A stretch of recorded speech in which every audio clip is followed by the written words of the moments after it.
Protect your DNA. BioPQQ can promote formation of new mitochondria. Infowarsstore.com.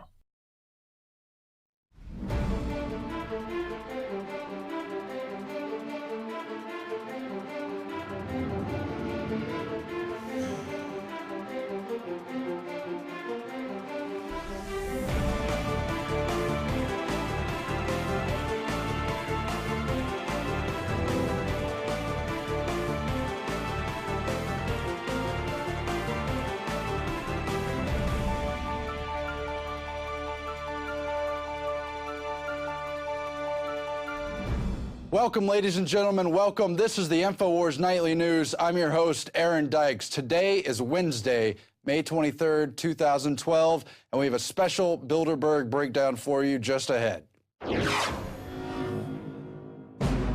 Tonight. Now, so you already underscored the eugenics behind all this, that they want to reduce the world population almost all the way, 90+% basically. They want to take 6/7 of it away. Lord Monckton joins us in studio as he discovers Agenda 21's globalist death plan to kill 6/7 of the population. Then, the Facebook scandal heats up while the power behind the throne that is Bilderberg prepare to descend on Chantilly, Virginia. There, they are set to choose vice presidential running mates and once again play kingmaker in U.S. politics. All that and more up next on the Infowars Nightly News.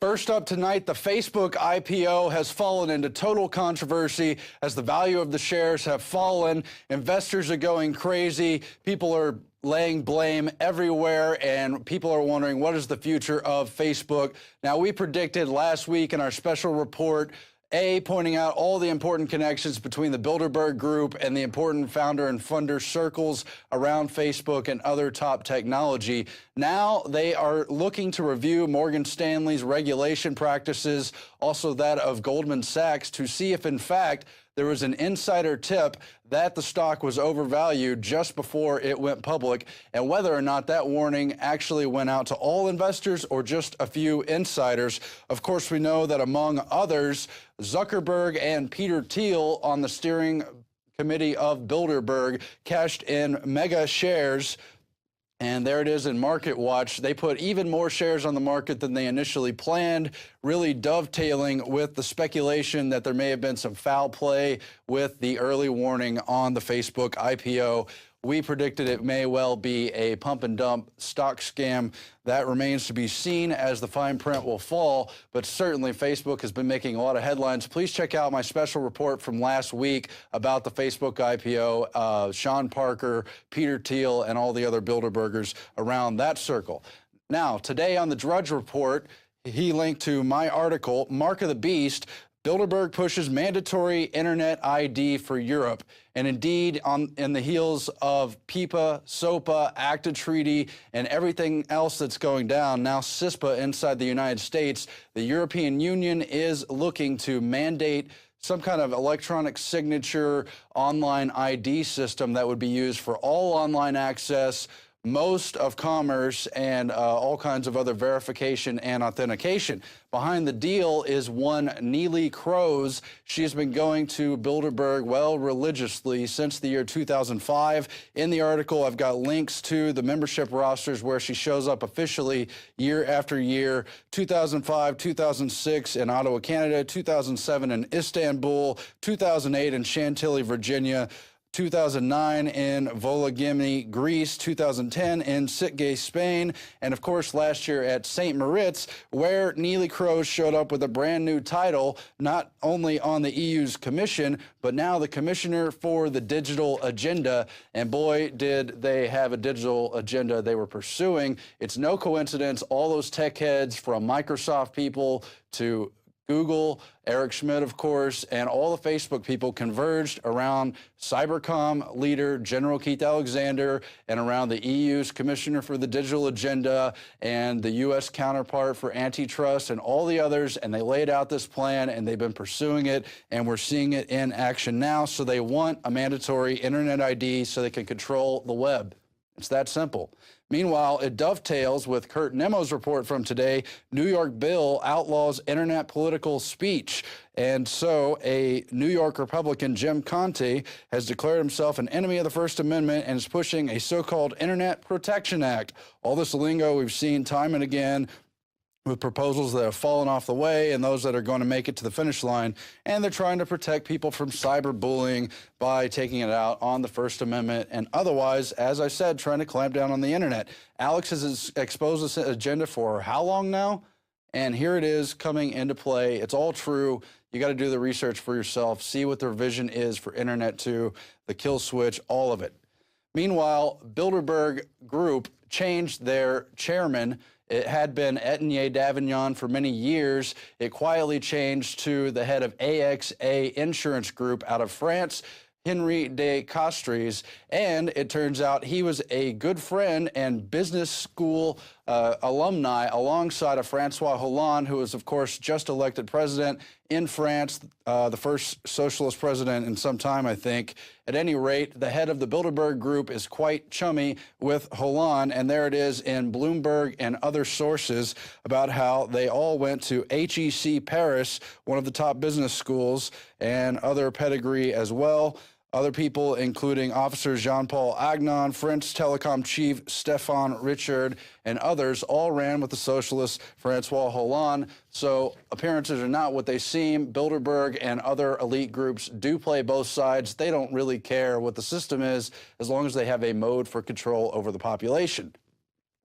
Now, you may recall the report from a few weeks ago about how Goldman rules the world. Certainly in Europe, they've made a major impact. You've got people like Peter Sutherland over BP Oil and Goldman Sachs director out of Ireland. You've got Mario Monti taking over as the top technocrat without an election in Italy. You've got the heads of state and finance in Greece and more, all part of the Bilderberg Group. So we know that's a major part of their plank. Of course, Etienne Davignon, the former chairman of the Bilderberg Group, bragged a few years ago, back in 2009, that the group had indeed brought the euro into livelihood, had nurtured it along for really 50 years as part of their European community project that emerged into the EU and which, of course, went hand in hand with the currency. They've got a quote there about how really the goal was for people to understand confusedly there's a change in the air, but no government will satisfy the reactions of the people. They have the greatest reticence and cynicism against everybody who holds responsibility. That's just a partial quote from Davignon. They have complete contempt for the actual people. That's why they want these authoritarian government circles that can run around, do an end run around sovereignty and any existing laws. Now, of course, it has emerged that in 2012, one of their primary agenda goals will be to save the euro. Obviously, that's on the table, but we're going to bring you more of the agenda as well. Paul Joseph Watson reported several weeks ago after the Washington Post surprisingly broke their Bilderberg silence. Washington Post sends representatives from the Graham family every year to Bilderberg. They know full well what's going on, but have basically never reported on it. This year, however, they are suggesting the Bilderberg Group may help pick the vice presidential running mate for Mitt Romney. A lot of speculation that could be Rubio. A lot of talk about Bilderberg and Rubio in general, getting other organizations like Politico and other pseudo-mainstream organizations talking about Bilderberg for virtually the first time.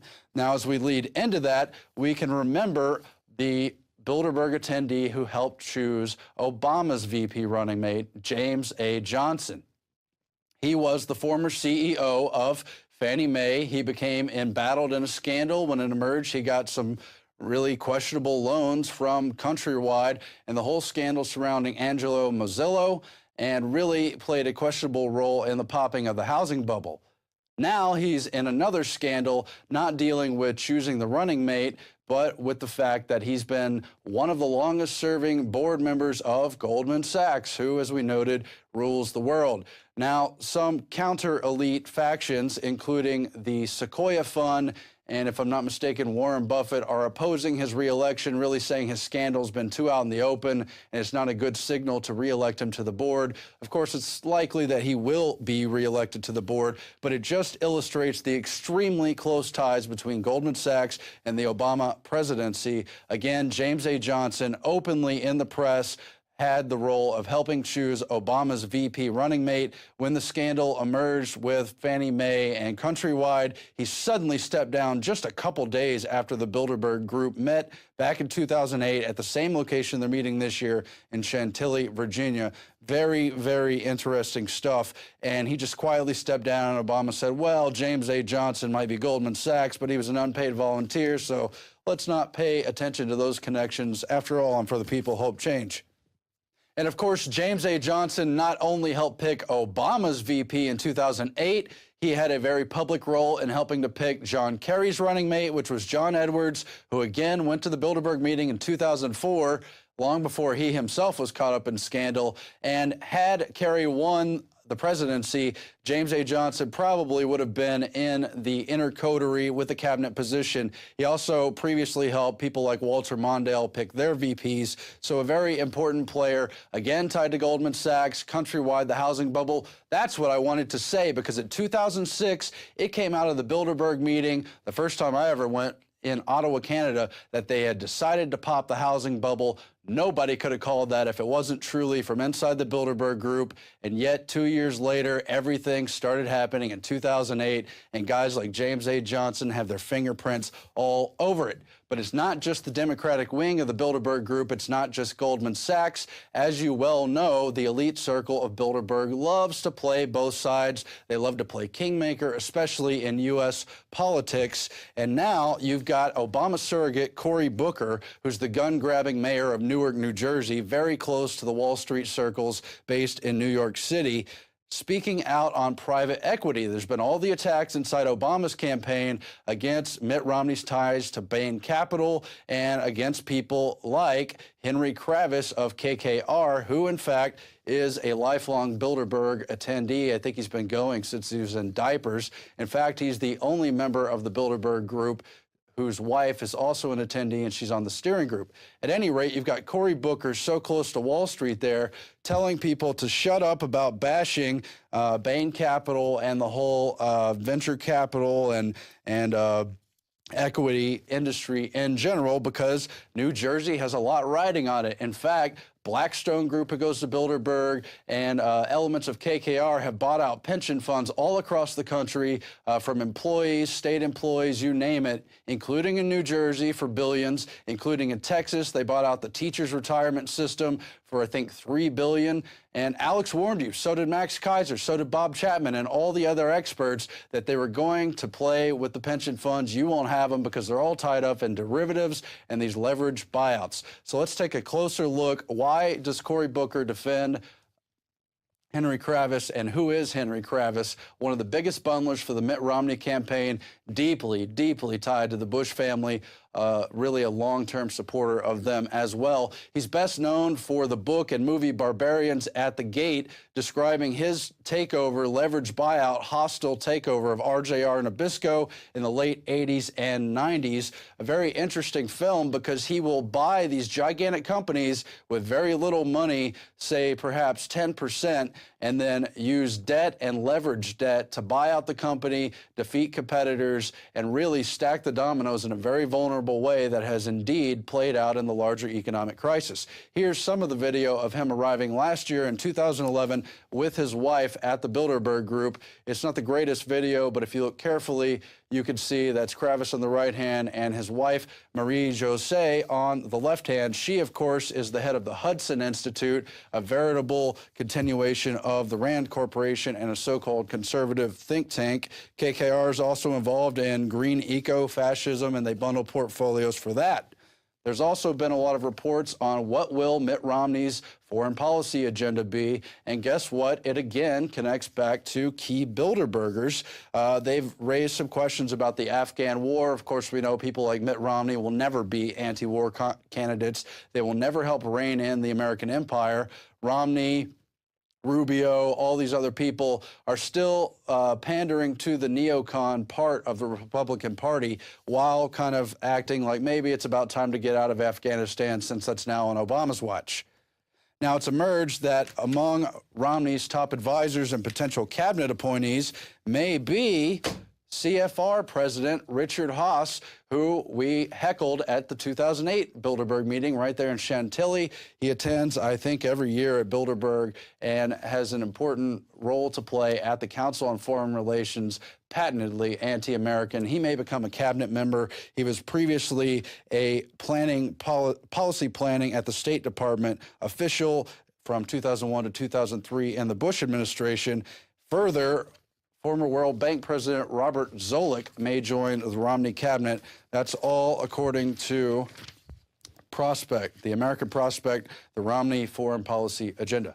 And so I've done my own research by studying the names and how they connect with the larger agenda. Who are these people who meet at Bilderberg secretly every year? And indeed, it pulls up stuff like this. Democrats and Bain. People raise the question, why is Bain Capital donating more to the Democratic Party than to the GOP if the nominee is Romney, who used to work for Bain? Well, obviously, they both represent finance capital. They both represent crony capitalism, Wall Street, the elite of the elite who are selling this country and the whole rest of the world down the drain easy.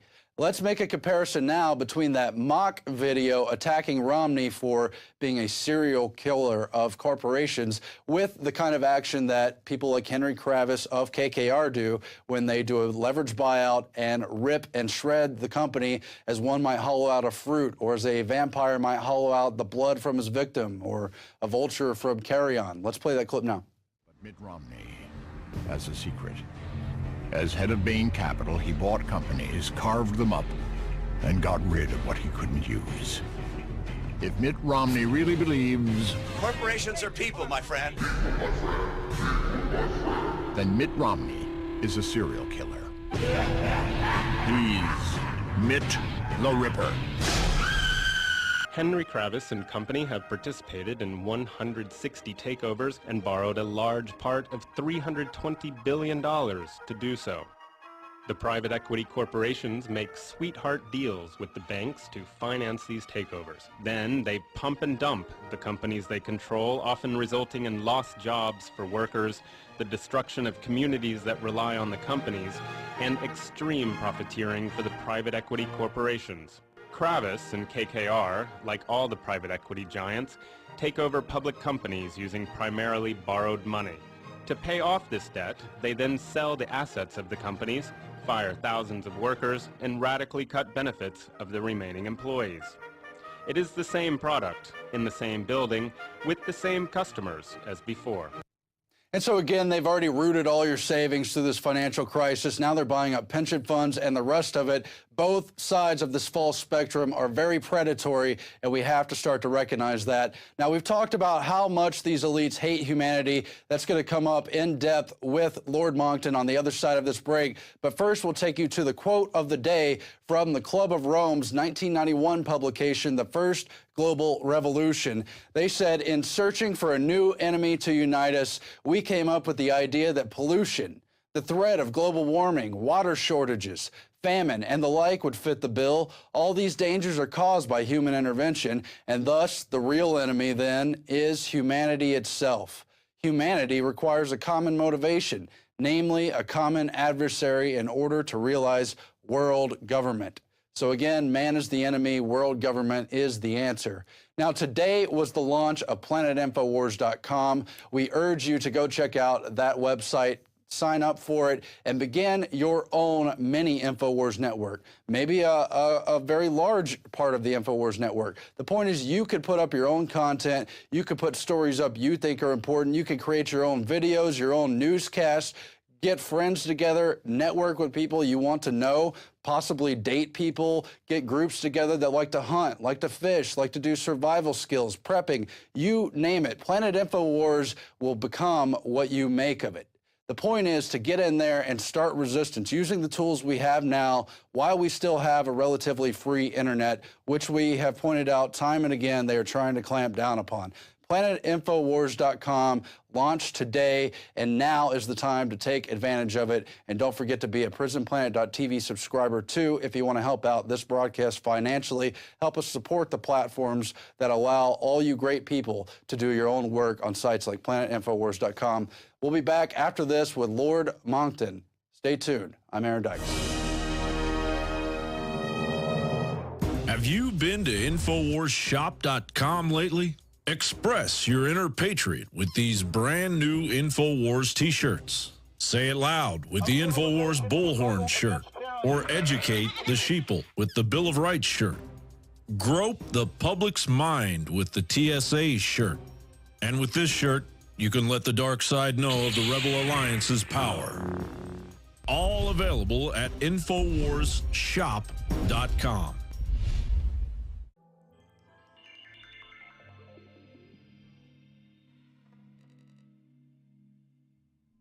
PlanetInfoWars.com is in its beta phase. We're just launching it. And I want to invite all of you out there to be in on the ground level. It's waiting for you to breathe power into it.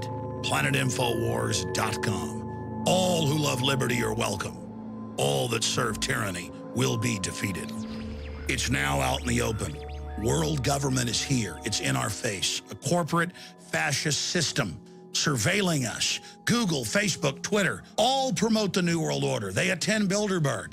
They've turned the internet into a giant illegal spying operation, with Google admitting that they're basically an NSA, CIA front. But despite all of that, their little propaganda stunts like Coney 2012 have been blowing up in their face because we have people power. Planet Infowars is about people coming together, forming activist organizations, getting involved politically, hunting and fishing, gardening, dating. Whatever the case is, this is a place for people who love freedom. And that's why I have created PlanetInfowars.com as a vehicle for you to meet and to talk and to write and to post information. This is your tool, your website. And I want to invite all the other alternative media to come in to PlanetInfowars.com and to synergistically meet and turn loose your potential. For more than 6 years, I've talked on the air about creating a social network. But I was so busy with my radio show, the documentaries, all of it, that I never did it properly. We launched a small little plug-in social network. It got more than 40,000 members in just a few months and basically crashed. And then I never revisited the subject until the last year. And I went out to a public event, a UFC fight. Joe Rogan invited me to it in Austin. And 2 different couples came up to me and said, man, we wish you'd set up a social network again. Where did it go? And I said, oh, it was just some little free program. It couldn't handle all the traffic. And in both cases, at that same evening, they said, we met 4 different people, 2 couples, on your little plug-in site at Infowars.com. And we now have children. And since then, it's happened a couple other times. So I realized a social network is important so people who love freedom can get together. That's what Liberty Lovers is going to be all about, a section we've created at PlanetInfowars.com. Whether you live in a small town or a big city, you can reach out to people in your area so that we can win the future away from Obama and Mitt Romney and all these globalists that try to give us all these fake choices. And I give you this pledge. We are not going to spy on you and surveil you and sell your data to the New World Order. PlanetInfowars.com is free. PlanetInfowars.com is powered by you. We're going to have our articles up there. We'll have video feeds and stuff up there. But this is all about you getting together and organizing the resistance against the New World Order. Ron Paul's been great, but he himself has said this is simply a focal point for people that are already awake. Well, this is Ron Paul 2.0. This is Alex Jones 3.0. This is humanity 4.0 to the power of infinity. This is about taking action. This is about turning humanity loose. Connect with people who are awake and know what we're facing. Be active. Organize. Take action. Go viral. Create. Contribute. Resist. Because resistance is victory. You are victory. And the rally point is PlanetInfowars.com.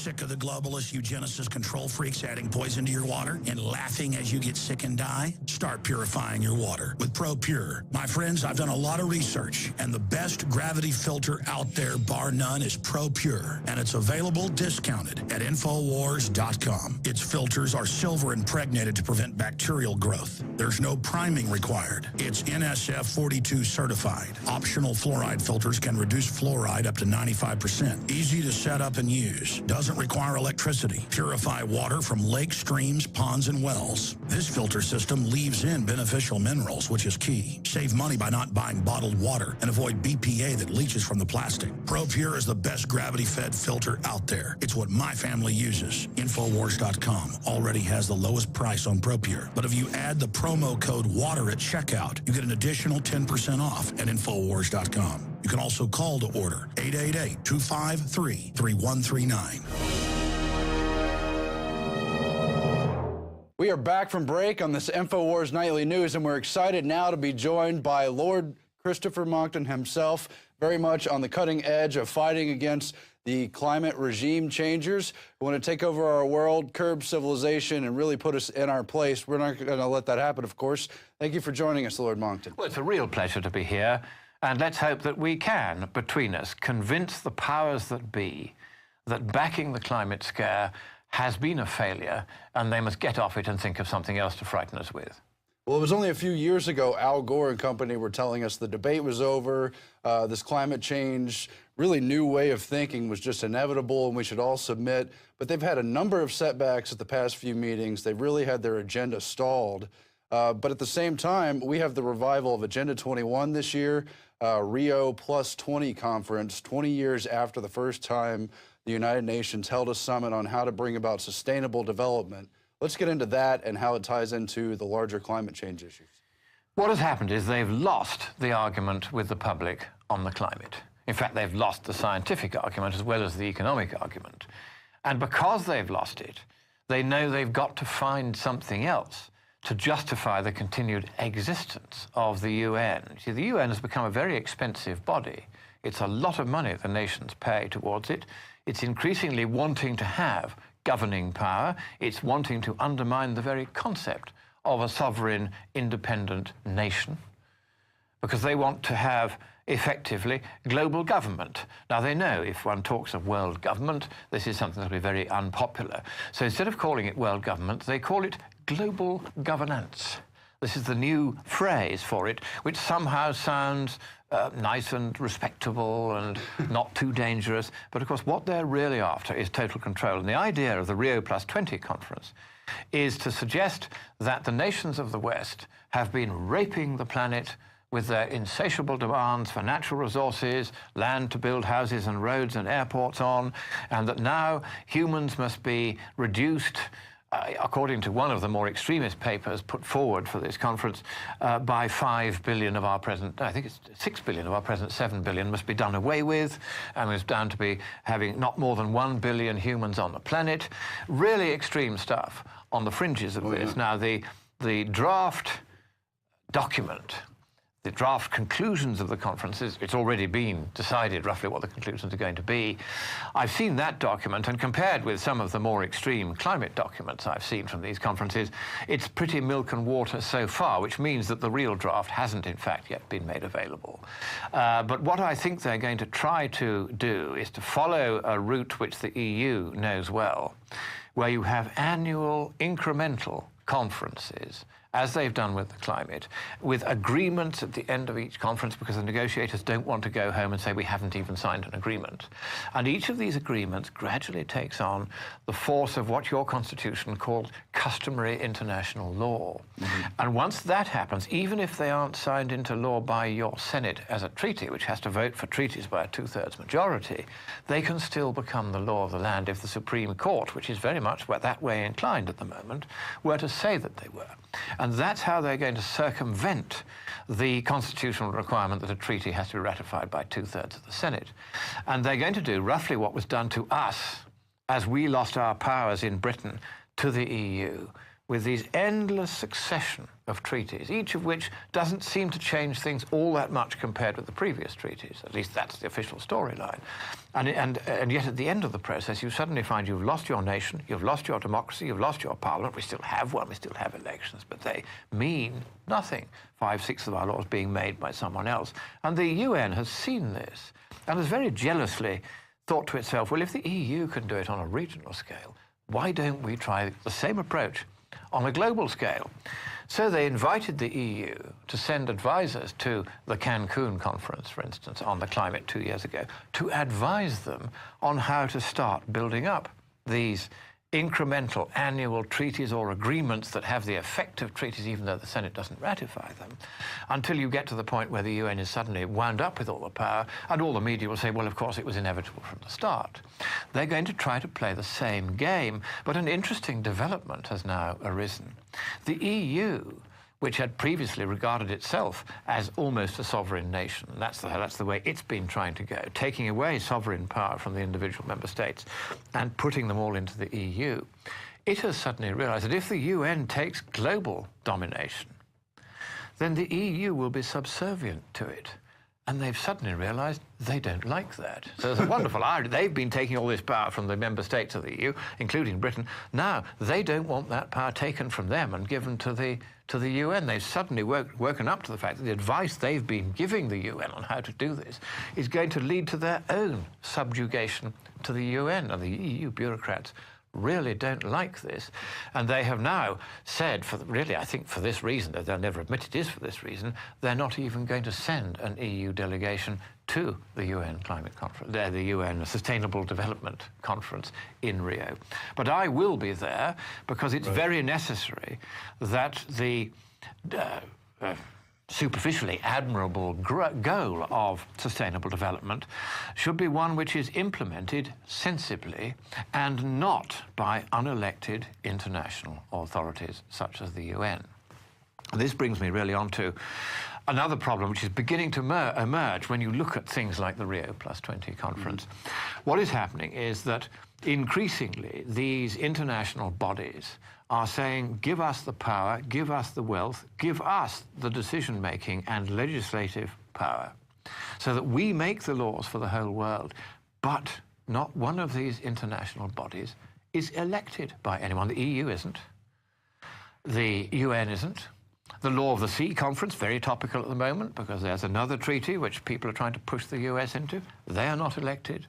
And it's really a simple enough point. Every time you transfer power from elected hands here to an international or supranational or regional or global body, you are transferring power from elected hands here to unelected hands somewhere else. And the rule that I would want to put in as really as an amendment to your constitution, because the founding fathers didn't foresee this one, would be to say that no legislative power shall be handed over by the Congress of the United States to any supranational or global entity unless that supranational or global entity is one whose governing cabinet or council has been elected by universal suffrage among all the peoples of the states parties to the convention that established that particular bureaucracy. So, no more power to any international organization unless that organization is elected by the states parties to the treaty setting it up. Yeah, I think that makes perfect sense. And of course, they're going after not only national sovereignty and regional sovereignty, but individual sovereignty. I mean, that's really what sustainable development's all about. The people know best what is best for the people. The governing class knows best what's best for the governing class. The governing class wants to use the environment as an excuse for accreting more power to itself, centralizing that power in regional and increasingly now in global institutions. Where does this leave the individual? You are now told, or we certainly are in Europe, what kind of light bulbs you can and can't use. Now, what business is that of a supranational or global government, or even a national one for that matter? And there's a very useful Catholic principle here. The Catholic philosophy of government is quite well developed in the documents of various councils and popes going back 2,000 years.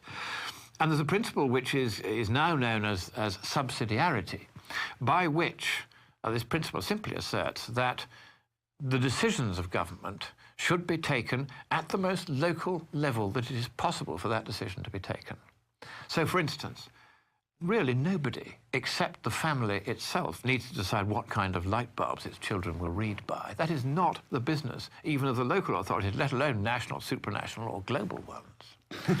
So if we are to make sure that the individual continues to be the basic building block of society, and the family then is the next building block up, and the state only comes in after that, then we must not allow these international groupings, such as the UN at the Sustainable Development Conference, to take away from the individual the powers and the rights of decision which properly belong to him and his family. And this is a very important philosophical point, which I think is often lost when one is looking at the political side of all this. And one of the things that the governing class, as the French call it, the classe politique worldwide, is now guilty of is a desire to micromanage. This, of course, at one level, all government is instinctually totalitarian. And by totalitarian, I mean desiring to interfere in every little detail of our lives, light bulbs and all. They're control freaks. It goes with being in government. You want to exercise control. That's what government is. It is control. So to some extent, all in government are control freaks. And the totalitarians are the ones who are the most open about it. And they say, we want to govern because we think we know best.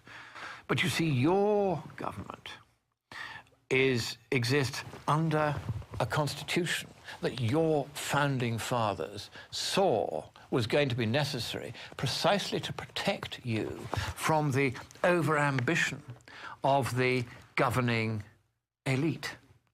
And your constitution makes it very plain that there shall be a proper separation of powers, a very traditional document in many ways, this constitution. There should be a legislature, that's where this constitution starts, all legislative power in the hands of the Congress that you elect. Nobody else has any unless the people you elect are given it.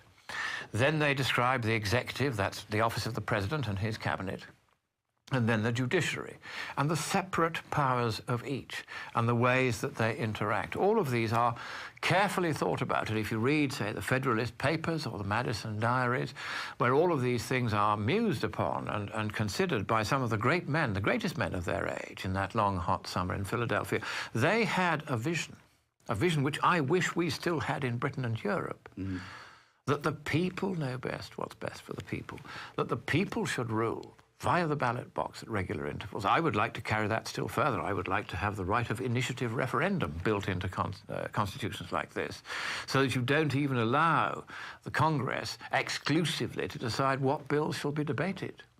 You, the people, should have that power too.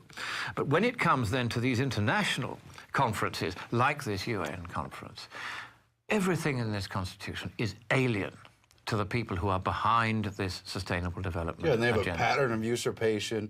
And some of the top globalists talked about probably 50 years ago how they're trying to do an end run around sovereignty, particularly with reference to the U.S. Now, when it comes to Agenda 21, we've seen this kind of development where they're installing components. Obama set up something called the Rule Council that has everybody from Homeland Security to Department of Defense to EPA on it. Yeah. And they said, well, we want to crack down on farms because of the environment, blah, blah, blah. So we're going to have the EPA regulating dust. We're going to have the Transportation Department regulating who's allowed to ride on a tractor or run a vehicle, and slap on all these other types of licensing components to try to do an end run around individual farming and the ability to run your own communities. And one thing you should always watch out for in all this is, why are they going after the farmers? Why did they previously go after the fossil fuel companies? Because these are the big supporters of, and donors to, the Republican opponents of the Democrat Party. And the Democrats, like socialists everywhere, have learnt that if you really want to rule, then what you do is you go after all the big donors to your opponents, and you do it in several different ways. First of all, you do it by regulation, regulating farming so that it becomes less profitable, shutting down the fossil fuel industries as best you can. There's now 150-odd coal-fired plants on hold that should be being built now to keep these lights on, not being built because the Democrats are determined to shut down the big fossil fuel donors to the Republican Party. So there's very much a selfishness in this, and you see it again in the UN's Agenda 21 proposals. These are not well-intentioned proposals for the genuine environmental stewardship of the planet, because frankly, governments like yours and a nation as experienced as yours are perfectly capable of regulating your own environment without having some UN bureaucracy to tell you what to do. We'll definitely give it a try first anyway. Well, that would be, I think, the way forward. And so you always have to watch out for the Democrats trying to do down the big funders of the Republican Party and Republican leaders. That's what they're after. It's after this total domination, and you see it over and over again. They're always at it. They're always encroaching in various ways. For instance, the Heartland Institute, which is a right-wing think tank, and I spoke at their conference in Chicago just yesterday. They were very interesting. They are now being encircled by the left, who are writing and telephoning individually and emailing the donors, whom they found out by a trick. There's a fellow called Peter Gleich, who wrote a bogus memo and put in a bogus email address saying that he was one of the trustees and could they please send him all the board papers, including the list of funders. That was how they got it, by a trick. And they're now going to the individual funders one by one and naming them publicly in demonstrations, and then getting in touch with them and saying, we're going to go on making life grief for you until you stop funding the Heartland Institute. It's the same approach. True. Always trying to just do down the other side by, frankly, unfair, dishonest, and in this particular criminal means. And the UN is not averse to doing the same thing. They had a conference under Ban Ki-moon in May last year, of which the theme was, how do we bring national sovereignty to an end? And when they say, how do we bring national sovereignty to an end, and they're not proposing to set up a global democratic government, what they're actually bringing to an end is democracy itself. The democracy which your founding fathers intended you to have, and, if you could, to keep it. Yeah, it would have been nice. Now let's go back to Agenda 21. In 1992, we had figures, Maurice Strong and others, and they were always very concerned at the time about how to take what maybe sounds like a reasonable cause, the environment, but to transfer it into these banks they would control, and they would essentially become the regulators of all global activity if it could relate to the commons, the air, the water, the land. And today that has really matured into Al Gore and Goldman Sachs holding funds for the carbon credits and all this. What are we going to see at Rio Plus 20? How has their agenda matured over the years? Are they hopeful that they're going to achieve their goals? Are they angry? Because I hear on all kinds of radio, alternative media, everyone's talking about Agenda 21, catching up to what they probably didn't know about 20 years ago for this kind of anniversary meeting. That's quite right. People are much more aware of these poisonous words, Agenda 21, than they were. They now realize that this is a grab for absolute power by the UN and by the environmental movement, which is, of course, where all the Marxists went when the Berlin Wall came down. They had nowhere else to go. So they piled into the environmental movement. And my good friend, the late Eric Ellington, who was one of the founders of Greenpeace, who was the most non-political guy you ever could meet, I was astonished when one day he said, you know, we all had to leave Greenpeace 2 or 3 years after we'd joined it because the Marxists had moved in and taken it over, and we were non-political, so we couldn't stop them. And he was heartbroken because he really cared about the environment in a genuine and sensible and proportionate way. Yeah. Whereas these people have a nasty political agenda. Greenpeace has nothing to do with the environment these days. That's just a fig leaf.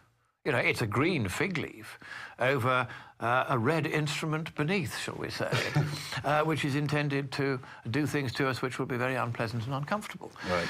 And so what we have to do is to be very alert to the fact that the global governance, as they would like to call it, world government, as I will bluntly call it, these freaks, these control freaks, want to use Agenda 21. They want to use these Rio conferences and the Durban conferences to carry this agenda continuously forward by establishing, slowly, annually, by stealth, the bureaucratic structures and power base and wealth base through preemptive taxation over individual nations that will enable them increasingly to function as a global government in the way that the EU is now the supreme government of Europe, to the absolute fury and hatred of people like me who have to live under this effective dictatorship.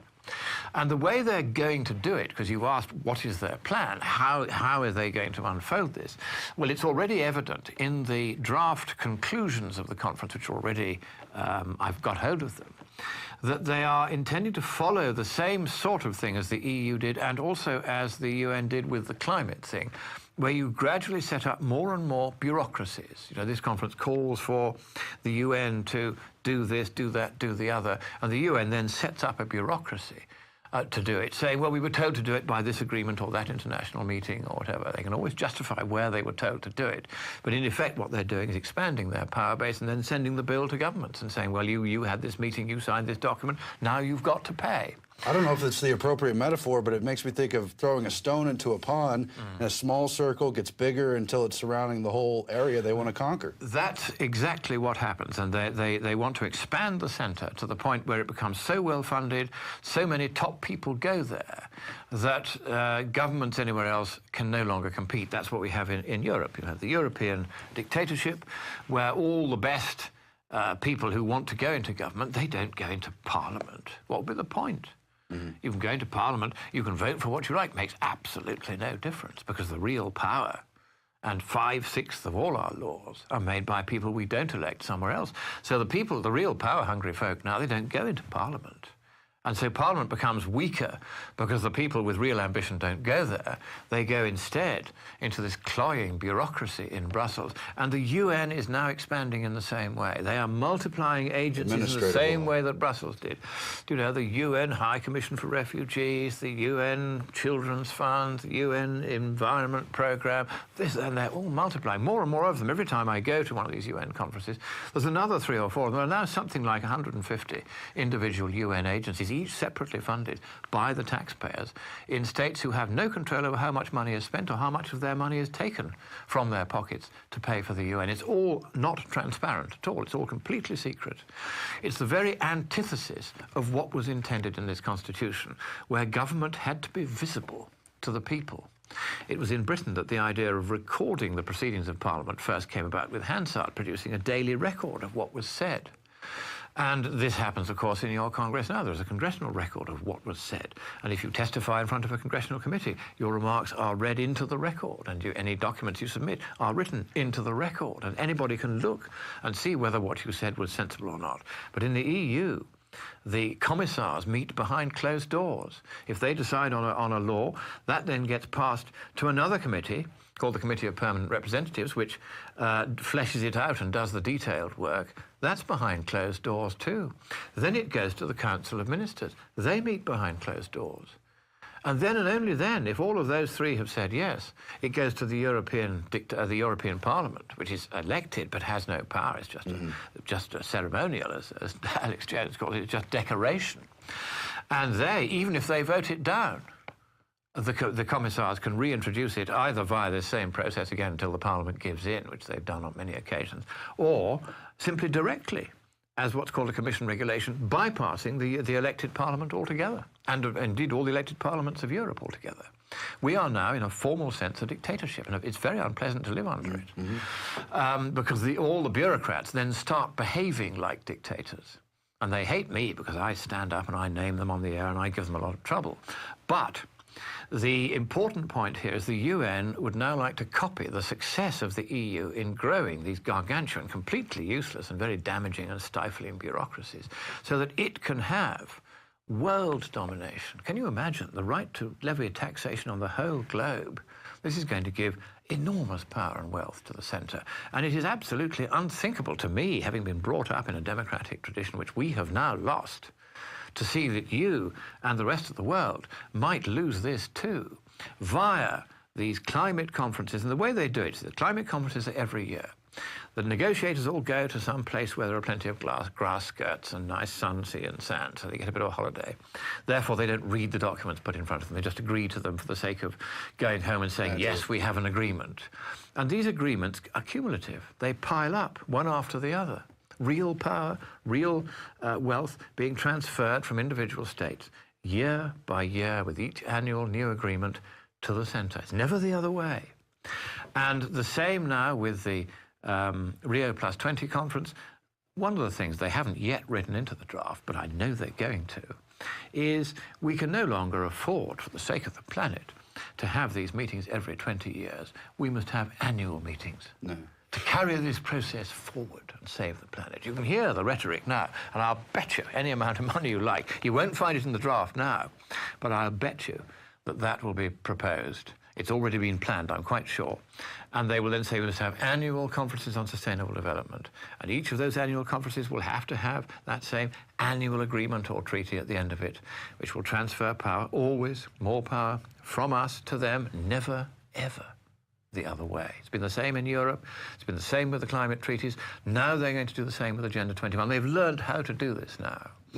Now, so you already underscored the eugenics behind all this, that they want to reduce the world population almost all the way, 90+%, basically. They want to take 6/7 of it away. But yes. this is getting quite deadly, these agreements. 90%. Of course, we remember Copenhagen. It was rejected by the developing world because they realized how much this is going to cost them in money, but also in livelihood.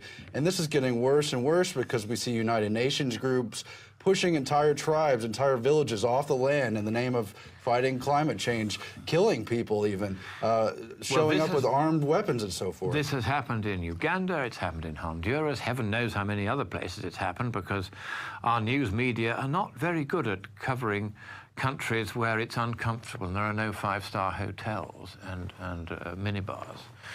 They don't like to go to places like Honduras or Uganda because it's not comfortable there. It's not smart to go there. And so a lot of these things are happening around the world and are not being reported in the West. I mean, to give you one example of this, if you go back a few years to these various attempts to mess around with the climate, one of the things they did was to say we must take lots of agricultural land out of production for the sake of growing biofuels. And they took millions of acres of agricultural land out of totally genocidal. Growing food for people who need it and growing biofuels instead for clunkers that didn't. And the effect of that was to cause, or at least contribute to, the doubling of world food prices that happened in just a few years. This caused riots in a dozen regions of the world. Virtually none of these riots was reported. Food riots. People starve and they will riot because they're desperate to get food. You only have a food riot if there's real starvation. It doesn't happen otherwise. Food riots in a dozen regions of the world, all happening at the same time, all for essentially the same reason, that biofuels were squeezing out normal food production. And if in a fairly well-balanced market, which the food market was until that time, you suddenly take out a chunk, even quite a small chunk, though it was many tens of millions of acres of agricultural land, that will be enough to trigger a huge increase in the price of the raw commodities that are produced by farming. And so it's, you know, people sometimes naively say, oh, but, you know, you'd have had to take out half the agricultural land in order to double the food prices. No, it doesn't work like that, as you know. Once you put the pressure on prices, up they go. And that's what happened. And this meant that people were starving all over the world, rioting because they were starving. The Western press hardly mentioned it at all. They're not interested. Yesterday, at the Heartland Conference, I said, look, instead of spending all this money on sustainable development and climate change and so on, all of which are completely wasted, it only cost $8 to save the life of a victim of trichiasis, which is a disease caused by the trachoma parasite, which gets into the eye and it causes the eyelashes to grow inward and pierce the eyeball. You eventually go blind. And it's one of the most acutely painful conditions known to man. Of course, you end up blind of it. And this can be cured for $8 by a simple existing operation. And I mentioned this yesterday, and I said there would be a far better use than these $80 billion that the US alone has spent on climate change and environmental this and that over the last few years. There you could do some real good, because is not man part of the environment too? If people are going blind because they're being attacked by a parasite in countries too poor to provide the elementary medication necessary, shouldn't we help them with that? Wouldn't that be a sensible, proportionate Agenda 21 to pursue? And here is how the left are already reporting what I said. They said, I'm claiming that I can personally cure these people of their blindness for $8. But there's many diseases they know they could address. And that here I am making stuff up. This is the line that they're totally unprincipled. They don't mind how many people they kill, because for them, if you kill people or they go blind or whatever and they can't be economically productive, then that will be good for the planet, because they see man as a parasite upon the planet, as harmful to the planet. They have these very, very extreme views, which they don't really believe, but they will recite them because what they really want is absolute global domination, and this is simply the pretext. Let me ask you this, too, about the developing world. We know there's been problems with IMF and World Bank conditional loans. In some cases, they've actually tied population reduction to World Bank loans and other United Nations stuff. Aren't the actual aid packages out of these UN conferences also going to be a similar kind of problem, where their vision of development is reducing population, and for these third world countries to get this aid money, they've got to go along with these policies? This is very true. For many, many decades now, the British government has had a policy that unless you have a population program, by which they mean a depopulation program by enforced artificial contraception or abortion or both, then you cannot receive British aid. And this is not really known about in Parliament. If it knew about it, even nowadays, I fear they wouldn't do anything about it. But that's what the bureaucrats do. They say, unless you have a depopulation program, we won't give you any aid. And so this, in effect, forces contraception and abortion on countries, say, in Africa or South America, where both of these things are actually alien to their religion and alien to their culture. It's not the way they do things. But increasingly, the aggressiveness, the aggressive anti-humanness of this wretched extreme left faction is saying, well, we must do down the world's population, and because the poorer countries of Africa, they have no vote, they don't have proper democracy, they don't have a voice, these people, we can send in the UN troops and shoot them dead and take their land in the name of making it into a carbon sink and kicking them all off it. And nobody will really know or care very much, because these are little people that really ought not to exist in the first place. It's this contempt, racialistic in the worst sense. Oh, absolutely. For those who are poorer than they and who don't have a voice or a vote. And so the thing I would say is those who are listening to this who do have a voice and a vote, use the voice loudly and the vote carefully, and make absolutely sure that you do not vote for candidates of whatever party who do not understand the dangers that now exist in transferring power from elected hands here to unelected hands somewhere else.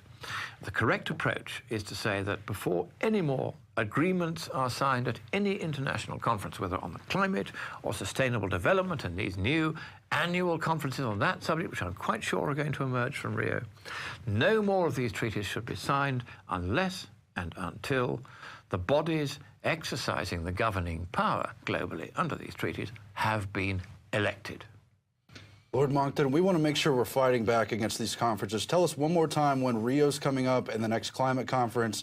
Tell us your website and where we can find your statements and ways to fight back. Certainly. Well, first of all, scienceandpublicpolicy.org. You'll find a lot about the climate written by me there. Click on Monckton Papers when you get to the homepage.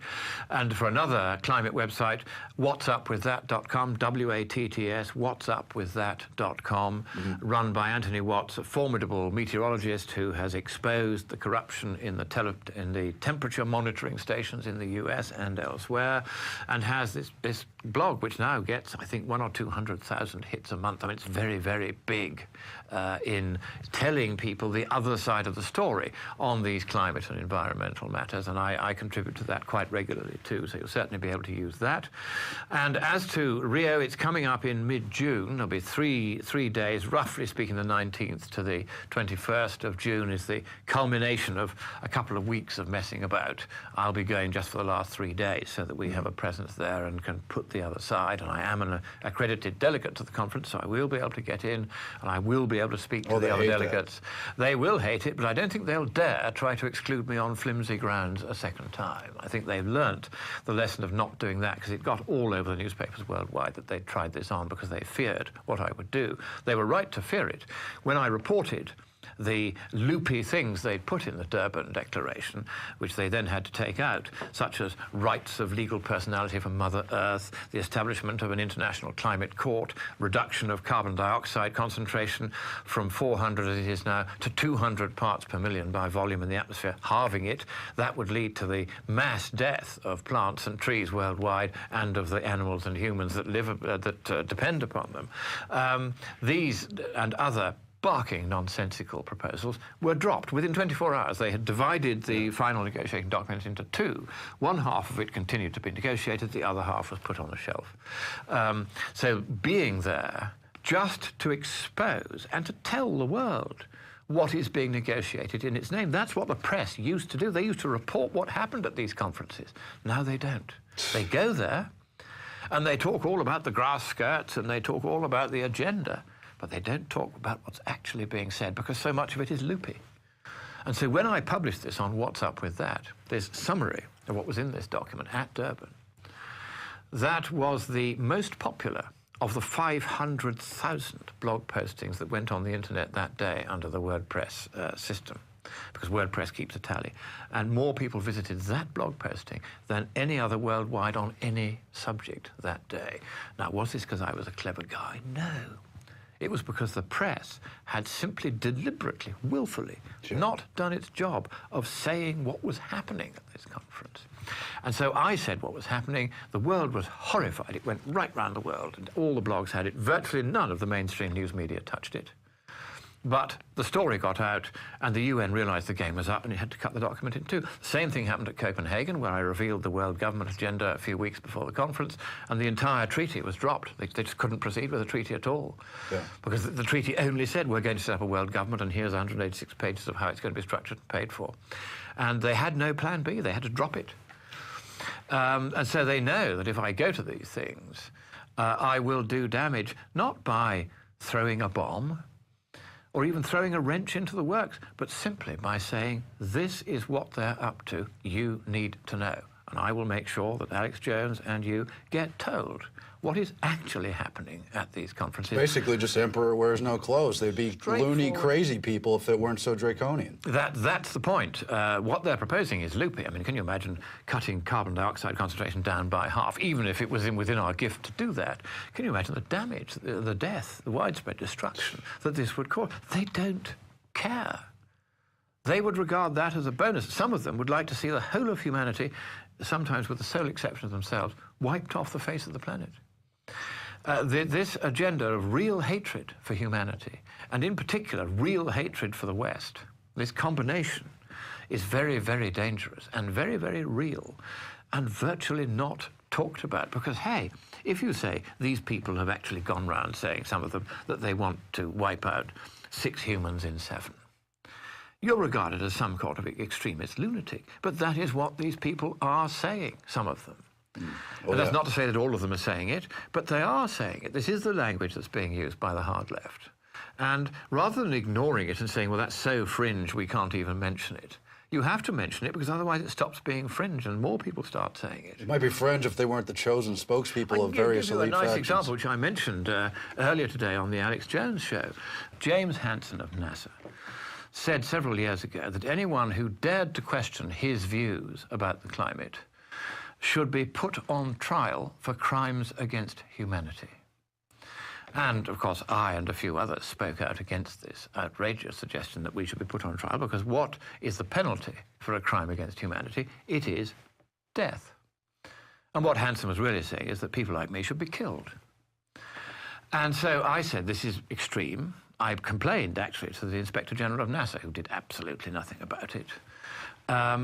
Because NASA has now been retasked under the stimulus package as a climate change monitoring agency. and not a space agency. And so they're making so much money out of this climate scare that they won't touch Hansen, even though they should have fired him years ago. He's endlessly being arrested by the men in blue coats. Time, in my view, he was arrested by the men in white coats. But what is intriguing about this is that he made this suggestion a few years ago about let's put the likes of Monckton on trial for crimes against humanity because they dare to make scientific and economic questions about the climate story.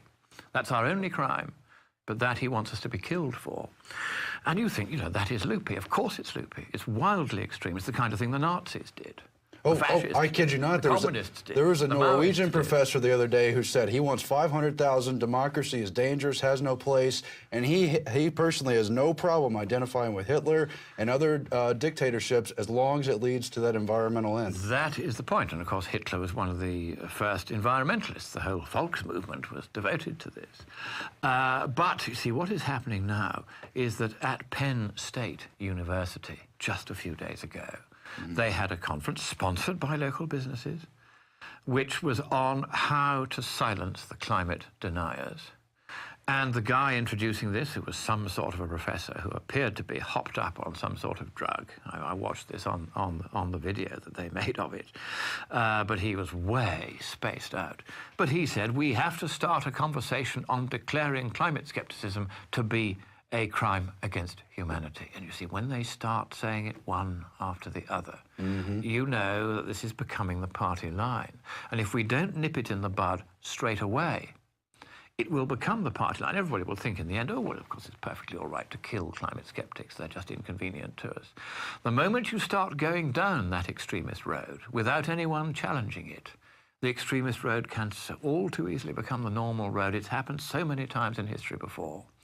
And it seems to me that the role of programs like the Alex Jones Network, as it's now becoming, is precisely to sound the warning. And sometimes people will say the warning sounds as though it's been too extremist in its sounding. But if you don't blow the trumpet loudly, people won't hear you. As the Bible says, I forget exactly where, but if the trumpet give an uncertain sound, who shall go forth to battle? And here on this program, you give forth a certain and very definite sound. And if people find that deafening, so they should. Because if that message doesn't get through, then the war will be won by these kooks who would declare it a crime against humanity to dare to raise legitimate scientific doubts about the climate story. We know now, for instance, that the NOAA has said that if for 15 years there hasn't been any global warming, the models are wrong. The storyline must change. They said that in 2008.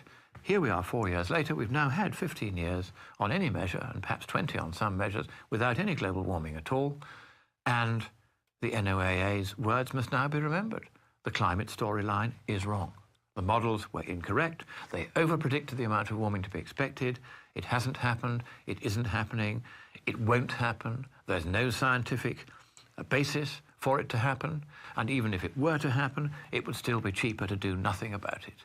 And yet, even with these very powerful scientific and economic points in favor of the skeptical point of view, Hansen began it, Penn State University have continued it. Those who dare to make the points like those I've just made are told that we should be treated as though we have committed a crime against humanity and killed. That's where it's going. That's how extreme and blinkered these people are. Now, we can do nothing but pray for their souls, because in Catholic theology there is a principle which is known as invincible ignorance. Some people are simply unwilling to recognize that there are two sides to a question, even when it's quite clear from the scientific evidence that there are two sides. I mean, hey, if it isn't warming as they said it would in their first report in 1990 on all this, why should they be right now when they were wrong then? As you know, they don't care if it cools, if it warms. That's an absolute value pretext for their absolute control model. Well, that's very nicely put. Yes, I like that. That's a neat turn of phrase. I congratulate you on that. An absolute value pretext for absolute rule. That is it. They're trying to say that any change is wrong. And of course, then if it stopped changing, they'd say, well, this climate stasis is unnatural too. You know, it doesn't matter what you do. They'll blame everything on global warming. I had an email today from a Marxist in the UK, name of Martin Lack, who said, you know, why didn't I accept that I had got everything wrong? Because various propaganda websites had said I'd got everything wrong. And I said, well, I don't do propaganda. I'm just looking at this thing as a layman. Admittedly, I'm not a scientist. I do my best. I'm a reasonably competent mathematician, so I can differentiate an equation without fainting. And I can read a scientific paper and understand it because it's written in the language of science, which is mathematics, and I understand that. So I can read these papers. I can come to a view which is by no means an isolated or unique view. There are many scientists who hold that view. Indeed, I met hundreds of them at the Heartland Conference just yesterday. Right. So the idea that anyone who dares to raise scientific doubts about a question where the data have now established that it's we who are right and they who are wrong, and their only way of dealing with this is to say we must be killed, that doesn't seem to me to be very grown up. And I said on Alex Jones's show earlier today that if you're thinking of sending your kid to Penn State University or of giving it any money whatsoever, whatever you do, don't. A university that allows that sort of suggestion to be made, that sort of hate speech to be put out from its own lecture theatres without any restraint, that does not deserve to be called a university at all. It must be closed down, in my view. And then we can put some of the people there on trial for crimes against academic propriety, for which the penalty is not death. It is permanent exclusion from any academic post. I think they've got another matter they need to investigate, too, from what I recall. Oh, yeah, they might well do. You might recall that there's a man there who, his name is Man, in fact, who fabricated, I think that's probably the appropriate word, a graph purporting to demonstrate that there was no medieval warm period and that therefore the last 100 years have been warmer than any previous time in the last 1300 years. That was the storyline. And of course, that is not the consensus in the literature. And of course, they always say, we must do science by consensus. Consensus is an appropriate way of doing science. Well, of course it isn't. Aristotle knew that 2,300 years ago.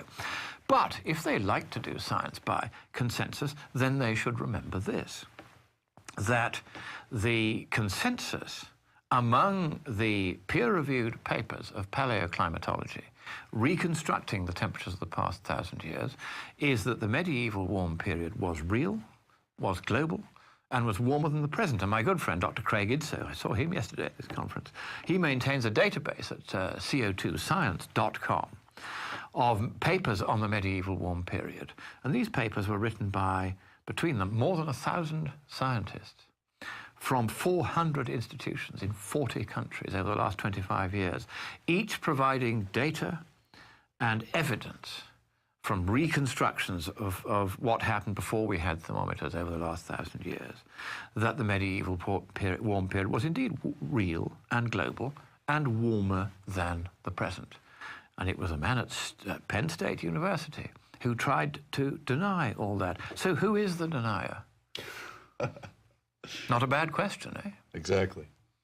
Well, thank you very much for joining us, Lord Monckton. We look forward to your fighting back against all these avenues of tyranny that are coming our way, and we really appreciate you joining us in studio. Well, it's been a real pleasure. God bless you all here at the Alex Jones Show and the Nightly News. I hope this reaches many people. God bless you all who've been watching, and as always, God bless America. Same to you. Thank you, sir.